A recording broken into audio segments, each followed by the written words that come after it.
ঢাকা থেকে এ পর্যন্ত আসা বাবার গল্প, খাজার গল্প, মাজারের গল্প, হরিণীর গল্প, বাঁশের গল্প, খুঁটির গল্প, মাছের গল্প করার জন্য না। যতক্ষণ কথা চলবে কোরআন সুন্নাহর কথা চলবে, ঠিক কিনা মুসলমান? আল্লাহ কবুল করুন, বলুন আমিন। যতক্ষণ কথা চলবে কোরআনের কথা হবে, সুন্নাহর কথা হবে। এই কোরআনকে যারা ভালোবাসেন, আল্লাহকে যারা ভালোবাসেন, নবীকে যারা ভালোবাসেন, আল্লাহকে নবীকে ভালোবেসে আপনারা এই প্যান্ডেলের নিচে চলে আসেন, কেউ বাইরে দাঁড়িয়ে থাকবেন না। সত্যিকার অর্থেই যারা ওয়াজ শুনতে, তাফসীর শুনতে এসেছেন, প্লিজ আপনারা বাইরে দাঁড়িয়ে থাকবেন না, এই জান্নাতি বাগানের মধ্যে আসেন। আল্লাহ তাআলা তৌফিক দান করুন, বলুন আমিন। প্রিয় ভাইরা আমার, ঢাকা থেকে 3:30টায় রওনা করেছি, এখন বাজে 9:15। দুর্বিষহ যানজট। আল্লাহ রাসূল সাল্লাল্লাহু আলাইহি ওয়াসাল্লাম রাস্তার কিছু আদব বলে দিয়েছিলেন, যে আদবগুলো আমরা একটাও ফলো করি না, যে কারণে রাস্তার মধ্যে যানজটও দূর হয় না। শুধু আমরা দোষ দিই সড়ক বিভাগকে, দোষ দিই বিআরটিএ-কে, দোষ দিই আমরা সরকারকে, কিন্তু শুদ্ধতার শুরুটা যে নিজের থেকে করতে হয় এই টেন্ডেন্সি, চেতনায় আমাদের মধ্যে নাই। আমি প্রাইভেট কার নিয়ে আসছি, আপনি সিএনজি নিয়ে যাচ্ছেন, একটা বাস যদি এভাবে তেড়া করে রেখে দেয় এক্স এর মতো ক্রস করে, এই বাসওয়ালার যাত্রীকে আমি উঠানোর জন্য ওখানে গিয়েছি, কিন্তু না, ফাঁকা করে রেখে দিয়েছে যাতে করে পেছন থেকে কেউ না আসতে পারে। তার চেতনাটা এরকম যে না জানি প্রাইভেট কারওয়ালা আমার যাত্রী খায় ফেলে। কথা বলেন নাই? আছে না না এরকম? তারপরে রাস্তার মধ্যে অনেক ভাই বসে থাকে। আল্লাহ রাসূল বলছেন সাহাবীদেরকে, ও সাহাবীরা, কখনো রাস্তার মধ্যে বসো না। যে সূরাকে তেলাওয়াত করেছি সূরাটির নাম হচ্ছে সূরা তাকাসুর। তাফসীরে ঢুকবো, আজকে যেহেতু সাফারার হয়েছে এজন্য একটু শেয়ার করছি। আল্লাহ রাসূল সাহাবীদেরকে বললেন, ও সাহাবীরা, রাস্তার মধ্যে আজাইরা বসে থাকবে না। সাহাবীরা বললেন, ইয়া রাসূলুল্লাহ, আমাদের তো কখনো কখনো প্রয়োজন হয়, রাস্তায় যদি বসার প্রয়োজন হয় আমরা বসলে কি করব? আল্লাহর নবী বললেন, সাহাবীরা, রাস্তায় যদি কখনো তোমাদের বসার প্রয়োজন হয় তাহলে রাস্তার হক আদায় করে তারপরে তোমরা বসবা। সুবহানাল্লাহ বলেন। আল্লাহ রাসূলকে সাহাবীরা জিজ্ঞেস করলেন, ইয়া রাসূলুল্লাহ, রাস্তার যে হকের কথা আপনি বলেছেন, এই রাস্তার হকগুলো একটু আমাদেরকে বলে দেন না, যে হকগুলো আদায় করলে আমরা ভালো থাকতে পারবো এবং আপনি খুশি হবেন, আল্লাহ খুশি হবেন। আল্লাহ রাসূল বললেন, রাস্তার হক 1 নাম্বার, তুমি তোমার দৃষ্টিকে অবনমিত রাখবা, আরেকজনের মেয়ের দিকে তাকাবা না, আজে বাজে জিনিস দেখবা না। বলুন সুবহানাল্লাহ। যদি দেখো তাহলে তোমার পরিণতি কি হবে? তাসুব্বা ফি আইনিহি ইয়াউমাল কিয়ামা, আল্লাহ তাআলা কিয়ামতের ময়দানে তোমার চোখের মধ্যে গলিত উত্তপ্ত সীসা ঢেলে দিবে। বলুন নাউযুবিল্লাহ। 2 নাম্বার, আল্লাহ রাসূল বললেন, রাস্তার মধ্যে বসলে কাউকে কষ্ট দিবা না। দেখবেন অনেকে মোবাইলে এমন জোরে গান বাজায় আশেপাশের মানুষের ডিস্টার্ব হয়। কলা খায়, কলা খেয়ে কলার খোসাটা রাস্তার মধ্যে টুক করে ফেলে দেয়, আছে না নাই? আবার অনেক সময় দেখা যায় বমি নিজে করেছে রাস্তার মধ্যে, ওই বমিটা পরিষ্কার করাকে নিজের প্রয়োজন মনে করে না, মনে করে সিটি কর্পোরেশনের লোক আছে তারা এসে বমিটা পরিষ্কার করবে। আপনি যদি প্রকৃত মুসলমান হতেন, মুমিন হইতেন, আল্লাহর নবীর আখলাক যদি আপনার মধ্যে থাকতো, নিজে যে রাস্তাটা আপনি নষ্ট করেছেন এতটুকু জায়গা আপনি পবিত্র করে বাড়ির মধ্যে ফিরতেন, ঠিক কিনা? আল্লাহ রাসূল বলেছেন, কষ্টদায়ক কোনো জিনিস রাস্তার মধ্যে ফেলে রাখবা না। আল্লাহর নবী বললেন, সালামের জবাব দিবে। আল্লাহর নবী আরো বললেন, সৎ কাজের আদেশ দিবে, অসৎ কাজ থেকে বিরত রাখবে, পথ হারাকে পথ দেখাবে, নির্যাতিতকে সহযোগিতা করবে, যারা বেশি বোঝা নিয়ে চলাফেরা করে এদের বোঝা হালকা করতে সহযোগিতা করবে। একজন মানুষ ভ্যান ঠেলছে, নিজে পা দিয়ে ভ্যান চালাচ্ছে, কিন্তু পেছন থেকে টেনে তুলতে পারছে না, আপনি যদি ওই ভ্যান চালককে সহযোগিতা করেন, আল্লাহর নবী বলছে ওই মাখলুককে সহযোগিতা করা হলো না, বরং আল্লাহকে সহযোগিতা করা হলো। বলুন সুবহানাল্লাহ। আপনি বলবেন কেন, কিভাবে আল্লাহকে সহযোগিতা করা হলো? খেয়াল করেন, আল্লাহর নবী বিশ্বনবী রাহমাতুল লিল আলামিন বলছেন, ওই কিয়ামতের ময়দানে আল্লাহ রাব্বুল আলামিন এমন কিছু মানুষকে ডাকবেন, আয় আয় আয় আমার কাছে আয় বান্দা, আয় বান্দা। আল্লাহর কাছে হাজির হবেন। আল্লাহ রাব্বুল আলামিন তখন বলবেন, ও বান্দা, দুনিয়ার বুকে তুই আমার খেদমত করেছিলি, আমার চিকিৎসা করেছিলি, আমার জন্য রাস্তাঘাট নির্মাণ করেছিলি, আমার জন্য রাস্তা পরিষ্কার করেছিলি। আজকে আল্লাহ রাব্বুল আলামিন তোরে যাজা দিব, নে তুই যাজা নিয়ে নে। আর ঈমান নিয়ে যেহেতু তুই ইন্তেকাল করেছিস, আমি আল্লাহ রাব্বুল আলামিন তোর জন্য জান্নাতের ফয়সালা করে দিলাম। বলুন সুবহানাল্লাহ। বান্দা তখন বলবে, আল্লাহ, দুনিয়ার জিন্দেগিতে আপনারা টাকা দিয়ে সহযোগিতা করেছিলাম, এটা আবার কিভাবে? ওগো আল্লাহ, আপনার জন্য রাস্তা নির্মাণ করেছিলাম, এটা আবার কিভাবে? ওগো আল্লাহ, আপনার জন্য রাস্তা পরিষ্কার করেছিলাম, এটা আবার কিভাবে? আল্লাহ রাব্বুল আলামিন তখন বলবে, আমার বান্দা যে করোনা আক্রান্ত হয়েছিল, তখন টাকা পয়সা দিয়ে তুই সহযোগিতা করেছিস, ওই বান্দাকে আমি আল্লাহ রাব্বুল আলামিন সৃষ্টি করেছি, তুই ওই বান্দাকে সহযোগিতা করিস নাই, বরং আমি আল্লাহ রাব্বুল আলামিনকে সহযোগিতা করেছিস। বলুন সুবহানাল্লাহ। আল্লাহ রাব্বুল আলামিন বললেন, ও গোলাম, তুই যে আমার গোলামকে, আমার সৃষ্ট মানুষকে ঋণ দিয়েছিলি, 2000 টাকা 3000 টাকা সহযোগিতা করেছিলি, বিপদ থেকে উদ্ধার করেছিলি, সুদমুক্ত ঋণ দিয়ে তাকে সহযোগিতা করেছিলি, এই সহযোগিতা বরং ওই মানুষকে করিস নাই, আমি আল্লাহ রাব্বুল আলামিনকে সহযোগিতা করেছিস। বলুন সুবহানাল্লাহ। এই জন্য দুনিয়ার ভাইরা আমার, রাস্তাঘাটে কষ্টদায়ক কোন জিনিস যদি পড়ে থাকে, আপনি যদি পরিষ্কার করে দেন, রাস্তাটাকে যদি ক্লিয়ার করে দেন, রাস্তার যানজট নিরসনে যদি আপনি সহযোগিতা করেন, আল্লাহ রাসূল বলছেন, ওই রাস্তার হক গুলো যদি কেউ আদায় করে, সে রাস্তার হক আদায় করার সঙ্গে সঙ্গে আল্লাহ রাব্বুল আলামিন তার জন্য ফাজিলত সওয়াবের ব্যবস্থা করবেন, আর আল্লাহ তাআলা কিয়ামতের ময়দানে তার জন্য জান্নাতের ফয়সালা করবেন। বলুন সুবহানাল্লাহ। প্রিয় ভাইরা, তাহলে রাস্তার হক আপনাকে আমাকে আদায় করতে হবে। কষ্টদায়ক জিনিস যদি পড়ে থাকে, এটাকে সরিয়ে ফেলতে হবে যানজট নিরসনের জন্য। যেখানে সেখানে গাড়ি পার্কিং করা যাবে না, কলার খোসা খেয়ে কলা ফেলা যাবে না, রাস্তায় বমি করলে, পেশাব পায়খানা করলে এটাকে নোংরা করা, যে আপনি করে ফেললেন, এটাকে আপনার পরিচ্ছন্ন করা, পরিষ্কার করার দায়িত্ব আপনার। অনেকে তো আবার এরকম মুসল্লিও আছে, নামাজ পড়ে, রোজা করে, হজ করে, যাকাত দেয়, কিন্তু এই সুন্নাত গুলোকে জিন্দা করতে চায় না। রাস্তার পাশে দাঁড়ায় এই ফারাক্কা বাঁধ খুলে পেশাব করা শুরু করে। কথা বলে না? না, গাজীপুরে একজন এরকম আল্লাহর ওলি নাই? আসেনি? এই অন্ধকারে দেখেন এখন 2-3টা বসে রয়েছে, বিড়ি খাইতেছেন, নিজ দিয়ে ফারাক্কা বাঁধের পানি ছাড়ছে। আছে না নাই? আল্লাহ এদেরকে হেদায়েত দান করুক, বলুন আমিন। রাস্তাঘাটে এভাবে পেশাব পায়খানা করবেন না। যারা এগুলো করে, জিনেরা এদেরকে বেশি ইফেক্ট করে। প্রিয় ভাইরা আমার, প্যান্ডেলটা হয়ে গেছে ছোট, আমাদের মানুষ হয়ে গেছে বেশি। এখন আমাদের শেখ সাদিকুর রহমান আল আজহারী সাহেব তো আসবেন ঘন্টাখানিক পরে। আমাদের পেছনে যে ভাইরা দাঁড়িয়ে আছেন, তাদেরকে একটু সুযোগ করে দেওয়ার জন্য আপনারা একটু সামনের দিকে আসেন, একটু সামনের দিকে আসেন, মেহরবানি করে আসেন। লা ইলাহা ইল্লাল্লাহ, সবাই বলেন লা ইলাহা ইল্লাল্লাহ। সামনের দিকে আগান না ভাই, একটু আগান, একটু আগান, একটু আগান।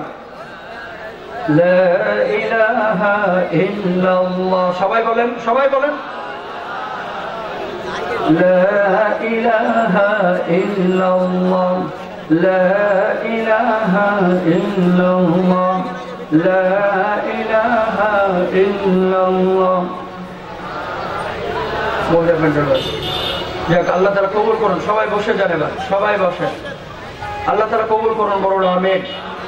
কেউ ভাইরা আমার, এখন তাফসীরে ঢুকবো, কেউ কোনো কথা বলবেন না, কেউ কোনো কথা বলবেন না। যতক্ষণ শুনবেন, মনোযোগ দিয়ে শুনবেন, আমলের নিয়তে শুনে বের হয়ে যাবেন ইনশাআল্লাহ। আর যতক্ষণ কোরআনের ময়দানে তাফসীর চলবে, শেখ সাদিকুর রহমান আল আজহারী ভাইও আছেন, তিনিও আপনাদের সামনে বয়ান করবেন। আমি যতক্ষণ কথা বলবো, এই পুরো সময়টা জুড়ে কারা কারা থাকবেন একটু আল্লাহকে দেখান তো ভাই। লিল্লাহি তাকবীর, লিল্লাহি তাকবীর, লিল্লাহি তাকবীর। হাতটা নামান। প্রিয় ভাইরা আমার, যে সূরাটি তেলাওয়াত করেছে, এই সূরাটির নাম হচ্ছে সূরা তাকাসুর, প্রাচুর্যের প্রতিযোগিতা। প্রাচুর্য মানে কি? প্রাচুর্য মানে হচ্ছে সম্পদ, টাকা পয়সা, বাড়ি গাড়ি, অর্থবিত্ত, ধন সম্পদ, আপনি যেটাকেই বলেন না কেন, এই টাকা পয়সা, বাড়ি গাড়ি, ধন সম্পদ, পৃথিবীতে যত পাপ সংগঠিত হচ্ছে, এই পাপের মূলেই রয়েছে এই জিনিসগুলো, ঠিক কিনা? আপনি যদি এই টাকা পয়সাগুলোকে বৈধ ওয়েতে, বৈধভাবে উপার্জন করেন, হালাল ওয়েতে যদি অর্জন করেন, আল্লাহ রাসূল সাল্লাল্লাহু আলাইহি ওয়াসাল্লাম বলছেন, এই উপার্জিত অর্থ তাকে জান্নাতে নেবে। অবৈধ উপায়ে যদি উপার্জন করেন, এই উপার্জিত অর্থ সে নিজে যতটুকুই খাক অথবা পরিবার খাক, এই অর্জনে তার বরকত থাকবে না, আর এই অর্থ তাকে জাহান্নাম পর্যন্ত পৌঁছে দেবে, ঠিক কিনা? আল্লাহ নবী সাল্লাল্লাহু আলাইহি ওয়াসাল্লাম বলছেন, মানুষ বুড়া হয়ে যায়। মানুষ কি হয়ে যায়? বুড়া হয়ে যায়। কিন্তু মানুষের দুইটা জিনিস বুড়া হয় না। কয়টা? জোরে বলেন, কয়টা? আরো জোরে। আল্লাহ রাসূল সাল্লাল্লাহু আলাইহি ওয়াসাল্লাম বলছেন, মানুষ বুড়া হয়ে যায়, কিন্তু দুইটা জিনিস বুড়া হয় না। কয়টা বললাম?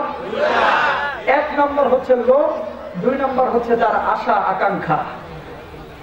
16 বছরের যে যুবকটা এখন বসে আছে, 24 বছর 25 বছরের যে যুবকটা বসে আছে, তিনি যেমন পৃথিবীর বুকে নানান রঙিন স্বপ্নে এখন বিভোর হয়ে আছেন, একজন বুড়া মানুষ যিনি 60 ঊর্ধ্ব 70 ঊর্ধ্ব, তিনিও কিন্তু পৃথিবীর নানান রঙিন স্বপ্নে এখনো বিভোর হয়ে আছে, ঠিক কিনা?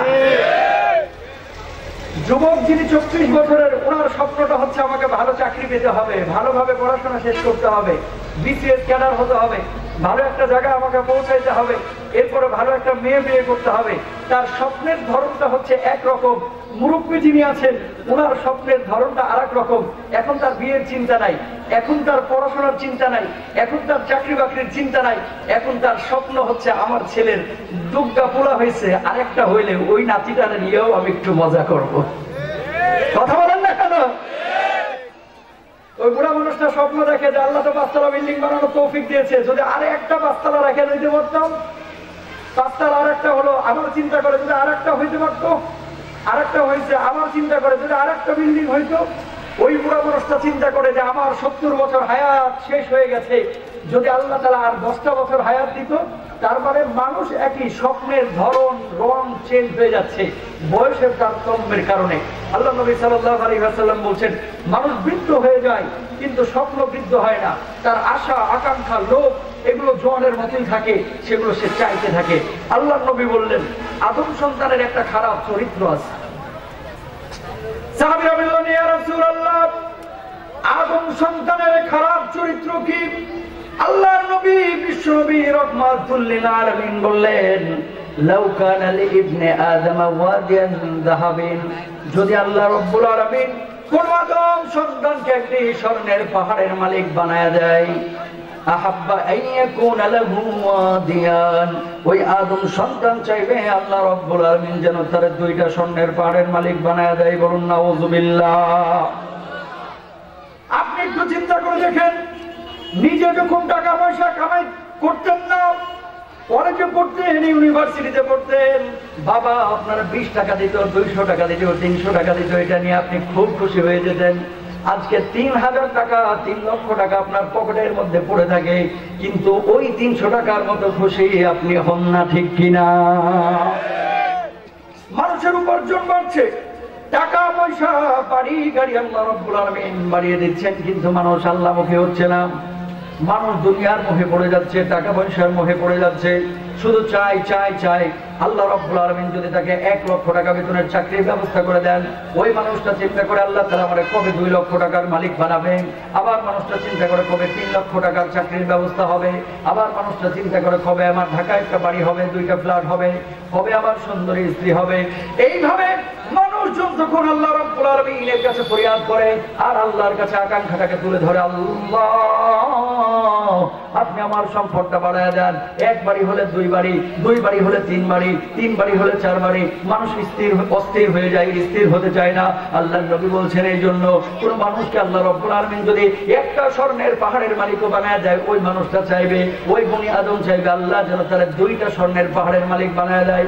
আল্লাহর নবী বললেন, দুনিয়ার মানুষ, আল্লাহ রাব্বুল আলামিন তোর হায়াত দিয়েছে, তোর জীবন দিয়েছে, সম্পদ দিয়েছে, সবকিছু আল্লাহ রাব্বুল আলামিন তোরে দিয়েছে, সবকিছু আল্লাহ তাআলা তোমাকে দিয়েছে, কোনো কিছুই তোমার না, মাত্র 3টা জিনিস তোমার। কয়টা?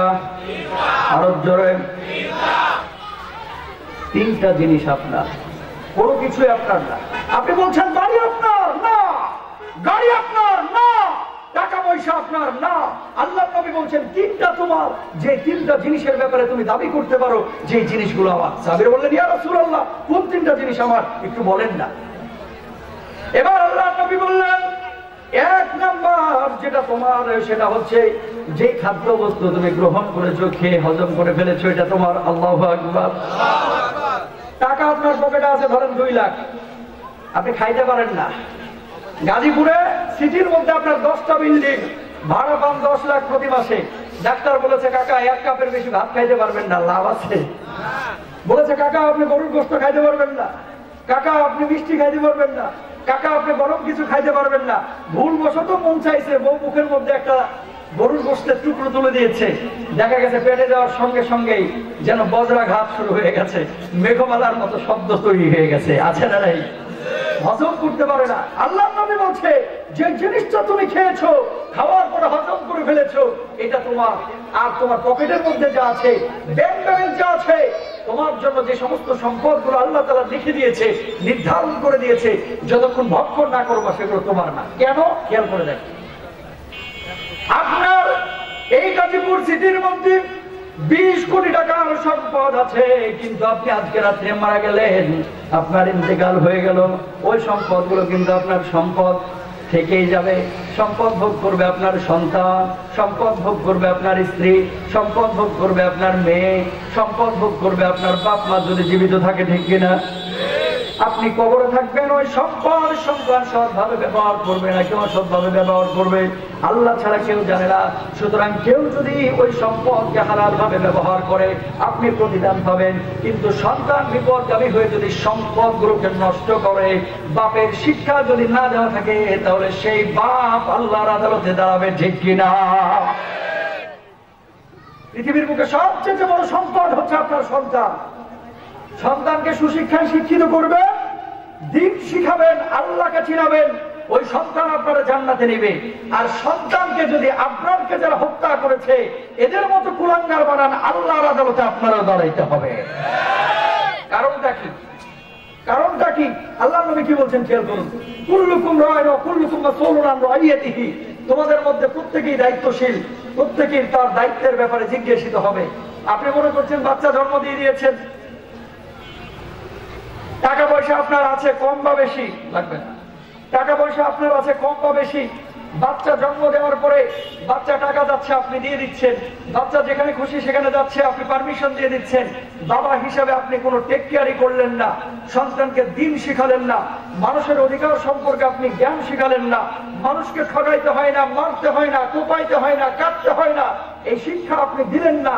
সন্তান যদি এরকম নষ্ট হয়ে যায়, বাপ মা এর জন্য দায়ী থাকবে, যদি বাপ মা সন্তানকে এই আদবটা শিক্ষা না দেয়। কারণটা কি? আল্লাহ নবী বলেছেন তোমাদের মধ্যে প্রত্যেকেই দায়িত্বশীল, প্রত্যেকেই তার দায়িত্বের ব্যাপারে জিজ্ঞাসিত হবে। প্রিয় ভাইরা আমার, আব্রারকে যারা হত্যা করেছে, যে সন্তানরা 20 জনের ফাঁসির আসামি, 20 জনের ফাঁসির আদেশ হয়েছে, 5 জনের যাবজ্জীবন, এই 20 জন কিন্তু আপনার আমার মতো জ্ঞানী না, এরা বড় বড় শিক্ষিত এবং বড় বড় মেধাবী মানুষ, যে কারণে বুয়েটের মতো প্রতিষ্ঠানে তারা চান্স পেয়েছে, ঠিক কিনা? বাংলাদেশে ঢাকা বিশ্ববিদ্যালয় বলেন, চট্টগ্রাম বিশ্ববিদ্যালয়, বুয়েট, রুয়েট, কুয়েট, চুয়েট, যেখানেই বলেন না কেন, শিক্ষিত মানুষের অভাব নাই, কিন্তু আসল মনুষ্যত্বের মানুষের অভাব এখন তৈরি হয়েছে। এই জন্য কোটটাই পরে অনেক বড় বড় বুদ্ধিজীবীরা ঘুষও খায়, কথা বলে না, আছে না নাই? এটা কোনো দলীয় কথা না। ওই শিক্ষা সুশিক্ষা, ওই শিক্ষাটাই কার্যকরী শিক্ষা হবে, যে শিক্ষা দিয়ে আপনি দুনিয়াতে সফল হবেন, যে শিক্ষা দিয়ে দেশের কল্যাণ হবে, যে শিক্ষা দিয়ে দিনের কল্যাণ হবে, যে শিক্ষা দিয়ে আল্লাহর জমিনে আল্লাহর কোরআনের বিধান কায়েম হবে, ঠিক কিনা? এমন শিক্ষা আপনি অর্জন করেছেন শুধু টাকা, ডানে টাকা, বামে টাকা, সামনে টাকা, পেছনে টাকা, উপরে টাকা, নিচে টাকা, টাকা ছাড়া কিছু বুঝে না। ওই যে কৌতুক ডাক্তার সাহেবের মতো গেছে ডাক্তারের কাছে, যাওয়ার পরে ডাক্তার সাহেব তাকে দেখছে, প্রেসক্রিপশন করে দিয়েছে, লিখে দিয়েছে, লেখার পরে বলতেছে যে টাকা দাও, বলতে স্যার টাকা তো নাই। কি আছে? স্যার গাছের লাউ আছে। কয় লাউ না দিয়ে যা, তারপরে তোর ছাড় নাই, ঠিক কিনা? এমন আছে না নাই? টাকা ছাড়া কিছু বুঝতে চায় না, টাকা ছাড়া ফাইল সিগনেচার করতে চায় না, টাকা ছাড়া বিল্ডিং করবেন অনুমতি দিতে চায় না। এরাও কিন্তু শিক্ষিত, আসলে মূল শিক্ষিত এখনো হতে পারে নাই, মূল মনুষ্যত্বের মানুষ এরা এখনো হতে পারে নাই। যারা বুড়িটা আব্রারকে হত্যা করেছে তারা ফাঁসির আসামি হয়েছে। বাংলার জমিনে এই সমস্ত কর্মকাণ্ড সামনে যারা করবে, এদেরও বিচার যারা এইভাবে ফাঁসির আসামিদের মতো হয়, আল্লাহ তাআলা এই জমিন থেকে এই ধরনের কুলাঙ্গারদেরকে, কুলাঙ্গারদের থেকে এই জমিনটাকে হেফাজত করুন, সকলে বলুন আমিন। প্রিয় ভাইরা, এই জিনিসগুলো যখন জমিনের মধ্যে ছড়িয়ে পড়বে, আল্লাহর গজব তখন নেমে আসবে। আল্লাহ নবী সাল্লাল্লাহু আলাইহি ওয়াসাল্লাম কি বলছেন? কিয়ামতের আগে মানুষ মানুষকে হত্যা করবে, কোন অপরাধে হত্যা করেছে সে নিজে জানবে না, যাকে হত্যা করা হয়েছে, কোন অপরাধে হত্যা করা হয়েছে সে নিজে জানবে না। কাসরাতুল হারাজ, আল্লাহ নবী বলেছেন।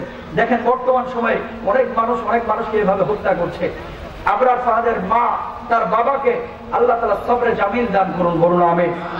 আবরারকে আল্লাহ তাআলা জান্নাতে ভালো রাখুন, বলুন আমিন। আল্লাহ সুবহানাহু ওয়া তাআলা প্রত্যেক ঘরে ঘরে নামাজি কল্যাণকামী সন্তান দান করুন, বলুন আমিন। আর যারা আপনাদের গায়ে হাত তুলবে তাদের হাত ভেঙে ফেলতে হবে, ঠিক কিনা? ভাইরা আমার, এই বাংলার জমিনে সন্ত্রাসের কোন স্থান নেই, মাদক সেবীদের কোন স্থান নেই, ইসলাম বিদ্বেষীদের স্থান নেই। যারা কোরআনের বিপক্ষে অবস্থান নিবে, আল্লাহর বিপক্ষে অবস্থান নিবে, তাদের স্থান এই বাংলার জমিনে হবে না, ঠিক কিনা?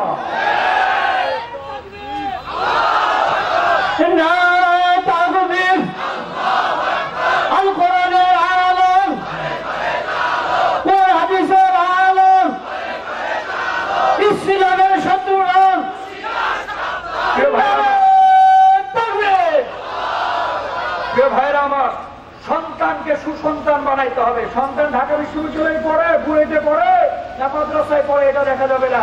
আপনার সন্তান মানুষ হচ্ছে কিনা এটা আগে খেয়াল করবেন। আপনি তো মনে করেন যে সন্তান জন্ম দিয়েছে, আমার দায়িত্ব শেষ, সন্তান জন্ম দিয়েছি, সন্তান বড় হবে, সন্তান এক সময় আমাকে খাওয়াবে পড়াবে, আপনার দায়িত্ব শেষ। বিষয়টা কিন্তু এরকম না। শিক্ষিত হলেই হবে না, সুসন্তান বানাতে হবে, মনুষ্যত্বের মানুষ বানাইতে হবে। যেই সন্তান মাদক সেবন করবে না, মাদকই কারবারে জড়াবে না, যেই সন্তান কখনো মানুষকে আঘাত করবে না, যেই সন্তান কখনো মানুষের হক নিয়ে ছিনিমিনি খেলবে না, যেই সন্তান কখনো মানুষকে আঘাত করে কটু কথা বলবে না। ভালো আছে ভাইরা আমার? তা আল্লাহ নবী কি বললেন? 1 নাম্বার, যেটা তুমি খেয়ে ফেলেছো সেটা তোমার।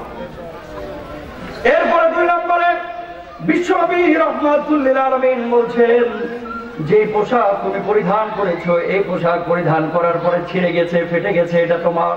3 নম্বর আল্লাহ নবী বলছেন, যেটা তুমি আল্লাহর রাস্তায় দান করেছো, সাদাকা করেছো, ব্যয় করেছো, এটা তোমার।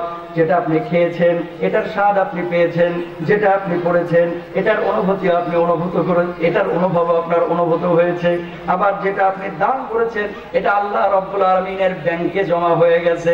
কিয়ামতের ময়দানে আল্লাহ রব্বুল আলামিন এটার ফিরে দিবেন, বলুন সুবহানাল্লাহ। আল্লাহ রব্বুল আলামিন সূরা বাকারা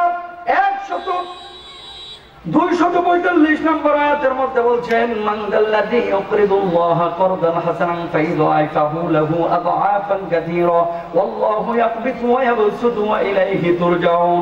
আল্লাহ রাব্বুল আলামিন বললেন যে আল্লাহকে ঋণ দিবে, আল্লাহ রাব্বুল আলামিন তাকে ফজিলতটা দ্বিগুণ করে দিবে। সাহাবীরা বললেন, ইয়া রাসূলুল্লাহ, আল্লাহর আবার ঋণ দিব কিভাবে? আল্লাহর নবী বললেন, আল্লাহর রাস্তায় দান করো, মানুষের কল্যাণের জন্য খরচ করো। বৃদ্ধাশ্রম বানায় দিলেও যেভাবে আল্লাহর ঋণ দেওয়া হবে, মসজিদ নির্মাণ করলেও সেভাবে আল্লাহর ঋণ দেওয়া হবে, আবার মানুষকে দান সদকা করলেও সেভাবে ঋণ দেওয়া হবে। আল্লাহর নবী বিশ্বনবী সাল্লাল্লাহু আলাইহি ওয়াসাল্লামের সাহাবীরা তারা বলছেন, এই আয়াত যখন নাযিল হলো, মক্কার কাফেররা মুশরিকরা বারবার বলা শুরু করলো, আল্লাহর নবী এতদিন বলেছিলেন যে আল্লাহ রাব্বুল আলামিন ধনী, তিনি আসমান বানিয়েছেন, তিনি জমিন বানিয়েছেন, সবকিছুর মালিক তিনি। এখন আবার আল্লাহ রাব্বুল আলামিন কেন ঋণ চাই? মুসলমানদের আল্লাহ তো একটা বড় ফকির, একটা বড় মিসকিন, বলুন নাউযুবিল্লাহ। গোটা আরবের মধ্যে ওই ইহুদির বাচ্চারা, মুশরিকের বাচ্চারা বারবার আল্লাহ রাব্বুল আলামিনকে এভাবে গালমন্দ করতে লাগলো যে আল্লাহ ফকির, না হলে মানুষের কাছে ঋণ চাই কেন? তারা এর অর্থটাই বোঝে না।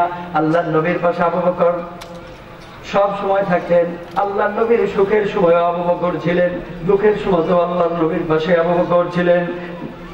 বড় দাবি মানুষ এই আবু বকর সিদ্দিক রাদিয়াল্লাহু তাআলা কাদামাটির মানুষ ছিলেন, কখনো রাগান্বিত হতেন না। একবার তিনি দাঁড়িয়ে আছেন মদিনার একটা প্রান্তরে, এক পাশে ইহুদি আর এক পাশে আবু বকর। ওই ইহুদি বললেন, আবু বকর, তোমরা এতদিন বলেছো যে তোমাদের আল্লাহ দুনিয়া বানিয়েছে, আসমান জমিন সবকিছু বানিয়েছে, তোমাদের আল্লাহ অনেক ধনী, এখন তো দেখছি তোমার আল্লাহ মানুষের কাছে ঋণ চায়। আবু বকর বললেন, ও ইহুদি, এই আয়াতে কারিমার মাধ্যমে আল্লাহ রাব্বুল আলামিন ঋণ চেয়েছেন, তোমার কাছে টাকা চাই নাই, তোমার কাছে পয়সা চাই নাই, বরং তোমার কাছে আল্লাহ রাব্বুল আলামিন চেয়েছেন এমন সম্পদ, যে সম্পদ মানুষের পিছনে ব্যয় হবে, যে সম্পদ দিয়ে আল্লাহর রাস্তায় লড়াই হবে, যে সম্পদ দিয়ে আল্লাহর ঘর নির্মাণ হবে। সুতরাং তোমরা ভুল বুঝবা না, আল্লাহ তাআলা আমাদের কাছে তোমাদের কাছে টাকা পয়সা চাই নাই, বরং আল্লাহর রাস্তায় খরচ করাকে বুঝিয়েছেন, বলুন সুবহানাল্লাহ। ওই ইহুদি তারপরে বলল, না, তোমার আল্লাহ ফকির, তোমার আল্লাহ মিসকিন, তোমার আল্লাহ গরিব। আবু বকর সিদ্দিক রাদিয়াল্লাহু তাআলা আনহু বললেন, ও ইহুদির বাচ্চা, আর একবার যদি আমার আল্লাহকে ফকির বলিস, মিসকিন বলিস, আমি কিন্তু তোর গালে হাত তুলবো। ওই ইহুদির বাচ্চা আবার বলল, তোর আল্লাহ ফকির, তোর আল্লাহ মিসকিন। আবু বকর রাদিয়াল্লাহু তাআলা আনহু নরম মানুষ, গরম হয়ে গেলেন, ডান হাতটা তুলে তার গলায় কষায় একটা থাপ্পড় বসায় দিলেন। বলুন আল্লাহু আকবার।